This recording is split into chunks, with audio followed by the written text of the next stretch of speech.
Anitha புஷ்பவனம்குப்புசாமி Viha YouTube channel அன்பர்கள் அனைவருக்குமே அன்பான வணக்கம்.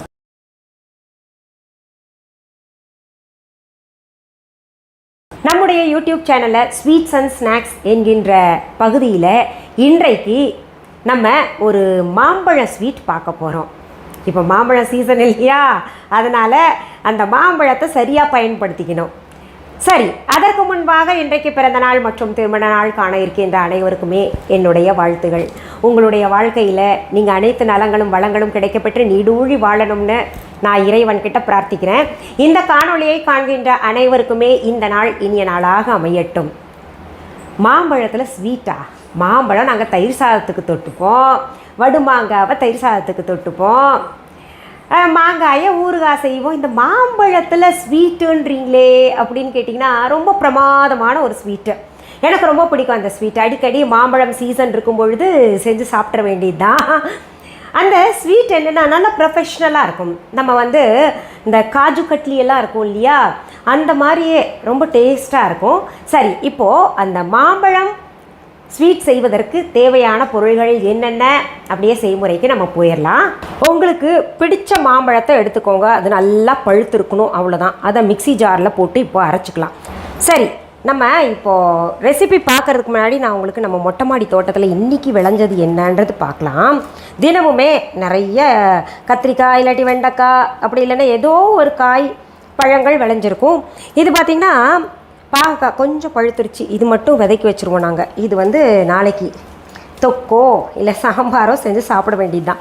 இது பார்த்திங்கன்னா கேரளா நெல்லிக்காய். இதில் நான் உங்களுக்கு நல்ல ஊறுகாய் இல்லாட்டி தொக்கு செஞ்சு காமிக்கிறேன், நல்ல சுவையாக இருக்கும். அதை விட இன்னொன்று அதிசயம் காமிக்கிறேன் பாருங்கள். நம்ம மொட்டை மாடி தோட்டத்தில் அதுவும் தொட்டியில் கிட்டத்தட்ட ஒரு 3 கிலோ இருக்கும். அந்தளவுக்கு ஒரு அரசாணிக்காய் எவ்வளோ பெருசாக இருக்குது பாருங்கள். இவ்வளோ பெரிய அரசாணிக்காய் காய்ச்சிருக்கு. அதோட ஷேப்பே பாருங்கள், வித்தியாசமாக இருக்குது. அரசாணிக்காய்ன்றது சிகப்பு பூசணிக்காய் காய்ச்சிருக்கு. இதெல்லாம் நீங்களும் வச்சா வரும். நான் அடிக்கடி மொட்டை மாடி தோட்டத்தை ஏன் சுட்டி காட்டுறேன்னா, நீங்களும் இந்த மாதிரி வெய்யுங்க. மனசுக்கும் ரிலாக்ஸ், ஆரோக்கியத்துக்கும் நம்ம பூச்சி அடிக்காத காய்கறிகள் சாப்பிடுவோம், ரொம்ப நல்லா இருக்கும். உங்களுக்கே பார்த்திங்கன்னா அது வச்சு பழகிட்டீங்க, ஒரு கொத்தமல்லி முளைச்சாலே உங்களுக்கே ஒரு ஆர்வம் வரும். சரி, இப்போ நம்ம ரெசிபிக்குள்ளே போகலாம். ஒரு மிக்சி ஜார் எடுத்துகிட்டு நம்ம வெட்டி வச்ச மாம்பழ துண்டுகள் எல்லாம் அதில் போட்டுக்கலாம். இப்போது இந்த மாம்பழம் இனிப்பாக இருந்தால் சரி, இருந்தால் கூட மாம்பழம் இனிப்பு நமக்கு பத்தாது. ஏன்னா நம்ம ஒரு ஸ்வீட் செய்யும் பொழுது அதுக்கு சர்க்கரை சேர்ப்போம் இல்லையா. நான் சர்க்கரைக்கு பதிலாக நம்ம வீஹா கொம்பு தேனை சேர்க்குறேன். இந்த வீஹா அப்படின்னா புதிதாக எனக்கு தினமுமே சப்ஸ்கிரைபர்ஸ் புதுசாக வந்துக்கிட்டு இருக்காங்க. புதுசாக இருக்கிறவங்க என்னடா வீஹான்னு சொல்கிறாங்களே அப்படின்னு கேட்டிங்கன்னா, தம்ப்நெயிலில் பாருங்கள் ஸ்பெல்லிங் இருக்கும், www.viha.online இருக்கும். அது எங்களுடைய ஆன்லைன் ஷாப். அதில் நிறைய பொருள்கள் இருக்குது, புதுசாக போய் பாருங்கள். அந்த வீஹா என்கின்ற பெயர் வேறு எந்த ஆன்லைன்லையாவது பார்த்தீங்கன்னா அது எங்களுடைய இது கிடையாது. ஆன்லைன் ஷாப் வேறு எதுலேயுமே கிடைக்காது.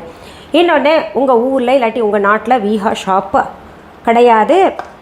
எங்களுடைய பொருள்கள் விற்பனைக்கு எந்த கடைகள்லையும் கிடைக்காது. அதில் ஜாக்கிரதையாக இருங்க. எங்களோடதெல்லாம் ரொம்ப தரமான பொருள், அது வேறு வாங்கிட்டு என்ன திட்டக்கூடாது இல்லையா, அதனால தான் சொல்லிகிட்ருக்கேன். சரி, இப்போ நான் தேவையான அளவு தேன் போட்டேன். இப்போ நான் இது கூழ் மாதிரி அரைச்சிட்றேன்.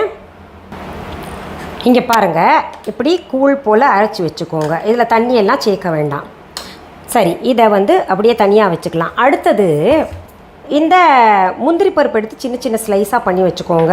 இந்த பிஸ்தா எடுத்துகிட்டு அன்சால்டட் பிஸ்தா, இதை குறைன ரவை போல் அரைச்சி வச்சுக்கோங்க. இது குங்குமப்பூ, நம்ம வீஹால் இருக்குது, காஷ்மீர் குங்குமப்பூ. வாங்கியவர்கள் ரொம்ப நல்லா இருக்குன்னு சொல்கிறீங்க. எல்லா பொருளுமே நம்ம வீஹால் இருக்குது. போய் நிதானமாக டைம் இருக்கும்போது பாருங்கள். நல்ல பசுனை கூட நம்ம viha.online இருக்குது. பசுனை உண்மையாலுமே பசுனையா அப்படின்னு கேட்குறவங்களுக்கு நான் சொல்கிறேன், வாங்கி பாருங்கள், அப்புறம் தான் வித்தியாசம் தெரியும். சரி, இப்போது இந்த பிஸ்தா இருக்கு இல்லையா, அதையும் நம்ம அரைச்சிக்கலாம் குறைன்னு. பாருங்கள், அரைச்சது இப்படி குறைன்னு இருக்கணும். இங்கே பாருங்கள், இது இப்போது தனியாக எடுத்து வச்சிடலாம் நம்ம. அடுத்தது ஒரு நான்ஸ்டிக் தவா எடுத்துக்கோங்க. இது நான்ஸ்டிக் தவாவில் செஞ்சால் தான் சரியாக வரும். எதுக்கு நான்ஸ்டிக் தவா எல்லாம் யூஸ் பண்ணுறீங்கன்னு கேட்காதீங்க. என்ன பண்ணுறது, நமக்கு நல்லா வரணுன்னா சில விஷயங்களை சரி பண்ணி ஆகணும். இந்த மாம்பழம் அரைச்சதில் இந்த சர்க்கரை போதுமான்னு நீங்கள் செக் பண்ணிக்கோங்க. நான் தேன் ஊற்றுனது எனக்கு சரியாக இருக்குது. நம்ம இப்போது இந்த மாம்பழ கூலை இதில் போட போகிறோம். அது ஒட்டாமல் இருக்கிறதுக்கு கொஞ்சம் நெய் போட்டால் மணமாக இருக்கும். நெய் இல்லை, அது காஸ்ட்லி அப்படின்னு நினைக்கிறவங்க எந்த எண்ணெய் வேணுமோ போட்டுக்கோங்க. நம்முடைய விருப்பம் தான் அதெல்லாம். இப்போ இதில் இந்த கூழை போட்டணும்.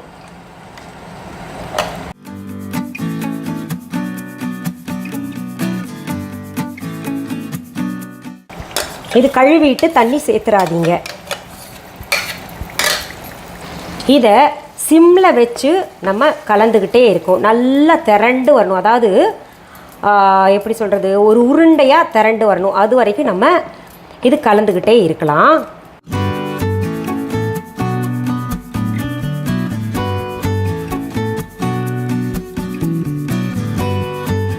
இப்போது கொஞ்சம் கெட்டி ஆகிட்டு வருது இல்லையா, இந்த ஸ்டேஜில் நம்ம என்ன பண்ணணும், இந்த முந்திரி பருப்பு சேர்த்துக்கணும். முந்திரி பருப்பெல்லாம் உங்கள் இஷ்டம்தான். நிறைய வேணால் நிறையா சேர்த்துக்கோங்க, இல்லைன்னா நான் சொல்கிற அளவு சேர்த்துக்கோங்க. குங்குமப்பூ சேர்த்துக்கோங்க. பிறகு மறுபடியும் கிளற ஆரம்பிச்சிடணும்.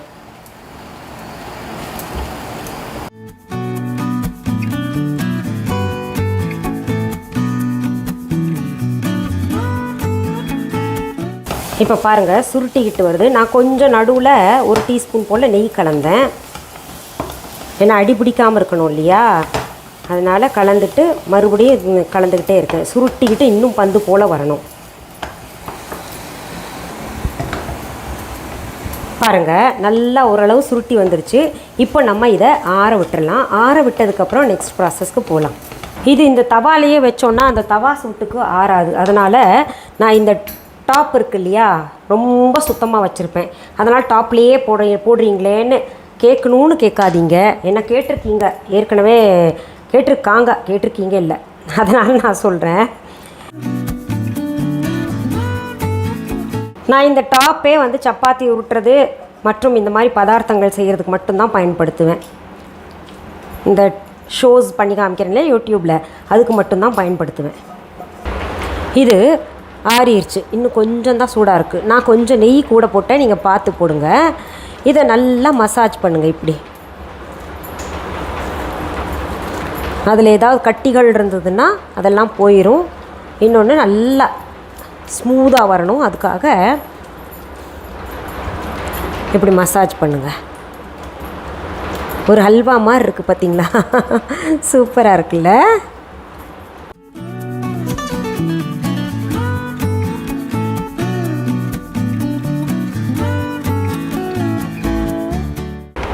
இப்போது இதை 2 பங்காக பிரித்து வச்சு உருண்டை பண்ணிக்கலாம். இது பாருங்களேன், அந்த மாம்பழ நிறம், அப்புறம் நம்ம குங்குமப்பூ நிறம், அவ்வளோதான். வேறு எந்த கலரும் போடல. இயற்கையாகவே நல்ல நிறத்தில் வந்திருக்குங்க பாருங்கள். கையில் கொஞ்சம் நெய் தான் கூட போட்டேன். நான் பொதுவாகவே நெய் கொஞ்சம் நல்லாவே யூஸ் பண்ணுவேன், அதுக்காக போட்டேன். ஏன்னா வீட்டில் இருக்கிறவங்க தான் சாப்பிட போகிறோம். இவ்வளவு நெய் எல்லாம் சேர்த்துக்கலாமா அப்படின்னு சிலர் கேட்குறீங்க. எண்ணெய்க்கு நெய் எவ்வளவோ தேவலாம், சாத்வீக குணத்தை கொடுக்கும். அதனால் நம்ம சேர்த்துக்கலாம், தவறில்லை. இப்படி 2 உருண்டைகள் பண்ணிக்கோங்க. இப்போது இந்த 2 உருண்டைகளையும் இப்படி ரோல் பண்ணுங்கள். ஒரு சிலிண்ட்ரிக்கல் ரோல் வரணும். கையிலேயே பண்ணிக்கலாம். நம்ம இப்படி ஸ்ப்ளிட்டன்ஸ் இருந்துச்சுன்னா கையிலேயே அட்ஜஸ்ட் பண்ணிவிட்டு இந்த மாதிரி பண்ணிக்கோங்க. இந்த நெய் இப்படி தனியாக பிரிஞ்சு வருதே, அவ்வளோ ஊற்றிட்டிங்களான்னு கேட்டிங்கன்னா அவ்வளவும் ஊற்றலை. அந்த நான்ஸ்டிக்கில் நெய் ஒட்டலை, நான் ஊற்றின நெய் அது ஒன்று. இன்னொன்று இந்த மாங்காயிலையும் ஒட்டாமல் அப்படியே மேலாக இருக்குது. அதனால் கிட்டத்தட்ட பார்த்திங்கன்னா ஒரு 3 டீஸ்பூன் தான் நான் நெய்யே பயன்படுத்தியிருப்பேன் இதில்.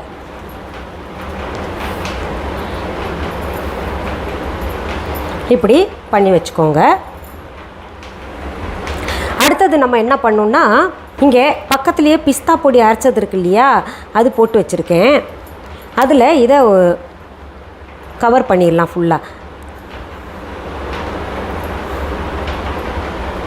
ஃபுல்லாக கவர் பண்ணிடுங்க. இதுக்கு பிஸ்தா பவுடர் மட்டும்தான் பயன்படுத்துமா அப்படின்னு கேட்டிங்கன்னா, கசகசை கூட பயன்படுத்தலாம். பிஸ்தா பவுடர் பிடிக்காதவங்க நிறைய பேர் இருக்கலாம். பிஸ்தா பிடிக்காதவங்க, இல்லை பிஸ்தா ரொம்ப வேண்டாம் அப்படின்னு நினைக்கிறவங்க கசகசை பயன்படுத்திக்கிட்டு கொஞ்சம் 1க்கு 2 குறைன்னு அரைச்சிக்கோங்க. அரைச்சிக்கிட்டு இப்படி கவர் பண்ணிடுங்க. இந்த கவர் பண்ணதை நான் ஒரு தட்டில் வச்சுக்கிறேன், உங்களுக்கு காமிக்கிறேன் கடைசியில். பாருங்கள், இப்படி 2 ரோல் இருக்கு இல்லையா, இது இப்போது செட் ஆகிறதுக்கு நம்ம என்ன பண்ணலாம், ஒரு 1 to 2 hours வந்து ஃப்ரீசரில் வச்சிடலாம். இப்போது நம்ம ஃப்ரீசரில் வச்சது பாருங்கள், 1 மணி நேரம் கழித்து எடுத்திருக்கேன். எவ்வளோ அழகாக செட் ஆகிருக்கு. இது மாம்பழத்தில் செஞ்சதுன்னா யாராவது நம்புவாங்களா?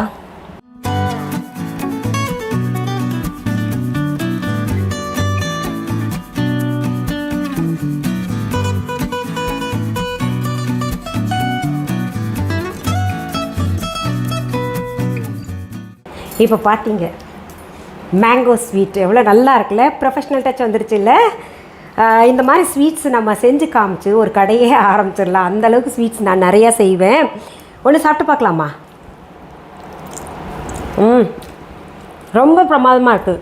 அடுத்த ஒரு கேள்வி உங்களுக்குள்ளே எழலாம், இது வெளியிலேயே வச்சு சாப்பிட்லாமா இல்லை ஃப்ரிட்ஜில் வைக்கணுமா அப்படின்னு கேட்டிங்கன்னா, வெளியில் 1 நாள் இல்லை 2 நாள் வரைக்கும் தாங்கும். இல்லைன்னா நீங்கள் ஃப்ரிட்ஜில் வச்சுக்கோங்க, கொஞ்சம் கூடவே செஞ்சுக்கோங்க. மாம்பழம் சீசன் இல்லையா, செய்து வச்சு சாப்பிடுங்க. ரொம்ப உடம்புக்கு நல்லது, எந்த ஃப்ளேவரும் நம்ம சேர்க்கலை, இயற்கையாக மாம்பழத்தில் செஞ்சது. சாப்பிட்டு பாருங்கள், ரொம்ப பிரமாதமாக இருக்கும். இந்த பதிவை முடிக்கிறதுக்கு முன்னாடி சரி இன்னும் நிறைய செய்து காமிங்க அப்படின்னு ரொம்ப நாளாகவே கேட்குறீங்க, ஸ்வீட்ஸ் எல்லாம் செய்து காமிங்கன்னு. கட்டாயம் இனி வரும் காலங்களில் செய்து காமிக்கிறேன். இப்போ தான் நம்ம சீரீஸ் ஆரம்பிச்சிட்டோம் இல்லையா, இது வந்து முதல் சீரீஸ். இனி வரும் காலங்களில் உங்களுக்கு நிறைய செய்து காமிக்கிறேன். இந்த பதிவை முடிக்கிறதுக்கு முன்னாடி இந்த சுத்தமான தேன் இதில் போட்டிருக்கேன், அது அப்புறம் ட்ரை ஃப்ரூட்ஸ் இதில் இருக்கிறது, எல்லா பொருள்களுமே நம்ம viha.online இருக்குது. இது திரும்ப திரும்ப ஒவ்வொரு பதிவுலேயும் ஏன் சொல்கிறேன்னா, புதிதாக வரக்கூடிய சப்ஸ்கிரைபர்ஸ்க்கு தெரியணும் இல்லையா, அதுக்காக சொல்கிறேன். நம்ம viha.online கிளைகள் எங்கேயுமே கிடையாது. உங்கள் ஊரில் இல்லை உங்கள் நாட்டில் என் பெயர் புகைப்படம் வீடியோவை பயன்படுத்திட்டு யாராவது அவங்களோட தான் அப்படின்னு சொன்னாங்கன்னா, அது வாங்கிறதும் வாங்காததும் உங்கள் விருப்பம். ஆனால் வந்து ஏமாந்துடாதீங்க. இன்னொன்று, வேறு எந்த ஆன்லைன்லேயாவது விஹா என்கின்ற பெயரை பயன்படுத்தினாங்கன்னா அது கூட எங்களோடது கிடையாது என்பதை தெளிவாக நான் சொல்லிக்கிறேன். சரி, மீண்டும் அடுத்த பதிவில் வேறு ஒரு நல்ல தலைப்போடு உங்களை எல்லாம் சீக்கிரத்தில் சந்திக்கிறேன். அது வரைக்கும் நன்றி, வணக்கம். அன்பான வாடிக்கையாளர்களே, உங்கள் விஹா ஸ்டோரில் பூஜை பொருட்கள், சிலைகள், ராசிக்கற்கள், வாஸ்து பொருட்கள், விதைகள், பாரம்பரிய அரிசி வகைகள், சிறுதானியங்கள், ஆர்கானிக் பொருட்கள், மூலிகை எண்ணெய், மளிகை பொருட்கள், மரச்செக்கு எண்ணெய், மரப்பொருட்கள், வெள்ளி ஆபரணங்கள், கிஃப்ட் ஆர்டிகல்ஸ், காட்டன் மற்றும் பட்டு புடவைகள், காட்டன் சுடிதார்கள், பட்டு பாவாடை, குழந்தைகளுக்கான விளையாட்டு பொருட்கள், ஹை குவாலிட்டி இமிடேஷன் நகைகள், வீட்டு உபயோக பொருட்கள், ஜூட் பேக்ஸ், ஹேண்ட்மேட் சோப்ஸ், அழகு சாதன பொருட்கள், சிறுதானிய பிஸ்கெட்டுகள், ஹோம் அப்ளையன்சஸ், இன்னும் பற்பல பொருட்கள் விற்பனைக்குள்ளது. விஹா ப்ராடக்ட்களை நீங்கள் வாங்க விரும்பினால் அது எங்களுடைய viha.online வெப்சைட் மற்றும் சென்னை ராஜா அண்ணாமலைபுரத்தில் உள்ள எங்கள் விஹா ஸ்டோரில் மட்டுமே கிடைக்கும் என்பதை தெரிவித்துக் கொள்கிறோம். வேறு எந்த ஆன்லைன் வெப்சைட்களிலும் விஹா ப்ராடக்ட்கள் விற்பனைக்கு கிடையாது என்பதை நீங்கள் கவனத்தில் கொள்ள வேண்டும். எங்கள் விஹா ஸ்டோரின் விலாசத்தை கண்டறிய கூகுள் மேப்ஸில் விஹா ஸ்டோர் என்று டைப் செய்தால் வழியை கண்டறியலாம். www.viha.online வெப்சைட்டிலும் விஹா ஸ்டோரின் அட்ரஸ் உள்ளது.